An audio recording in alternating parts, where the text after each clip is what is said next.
Welcome to Learning Sequence 2. To get started, from the home page, simply click on the link that says Learning Sequence 2. This will take you to the Sequence 2 page. To access the sequence resources for this page, simply click on Sequence Resources link underneath Learning Sequence 2. We're largely going to be looking at resources that we're going to be using in our Digital Accessibility Toolkit, as well as those resources that are applicable to sections 5 through 8 of the Digital Accessibility Program Planning Worksheet. To continue working on the activity for this week, simply click on the Digital Accessibility Program Planning link, and that'll take you to the Google Doc worksheet with all 10 sections. I did update sections 8, 9, and 10 for this sequence, so it'd be a good idea to download a fresh copy of the worksheet. So if you scroll down in the worksheet now, you should be moving down here into section 5, where we're going to be talking about training, professional development, and technical support. There are some reflection questions at the top to get you thinking about how this applies to your institution or program. And then there's instructions below that describe what you need to do. So overall, in each section, there's a column 1 and a column 2. In column 1, it describes what you need to do, and then column 2, you just replace the example text with whatever applies to your program. I gave you some things here to get started, but again, these are going to be very customized based on what your institution is doing.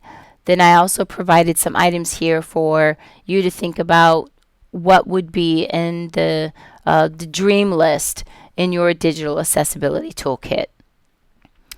Section 7, Marketing and Information Dissemination, just help you think about how your plan is going to be communicated across your institution. How are you going to build awareness? How are you going to continue to get buy-in from the people that are part of your overall initiative? So one of the things that we did, as I shared with you in the welcome live session, was talking about developing a theme or a marketing theme or a brand identity around your awareness campaign. So what would that look like at your institution? So you can describe that in section 7. And then section 8 looks at budget and finance. And this is really dependent on your institutional budget model and what you've been thinking about how you're going to pay for this. So I just laid out some example here, like different ways in which we pay for it at our institution. So it's a percentage of student fees, state grants, federal grants, and it may be other things that you're doing at your institution or within your program. We won't have a lot of time in Learning Sequence 2 live session to go through section 9 and 10, which is documentation and performance and measurement. But I would like you to continue working on these sections as part of your culmination project. So again, I have reflection questions at the top to get you thinking about how are you going to document all of your practices across your institution. And I've provided some examples of ways we do that at the University of South Dakota. And then also performance and measurement. How is it going to be tracked and measured over time? What does that look like? What tools are you going to be using? What type of reporting practices or reporting tools do you have in the toolbox to allow you to demonstrate improvement or performance over time? So it's really important to determine what your baseline is. Oftentimes that's done through an EIT audit. And then using reporting tools integrated through your website domain or through your learning management system or in other ways, look for opportunities to be able to measure that data and track it over time. And then how will you report that to campus leaders? Is that going to be done in an annual report?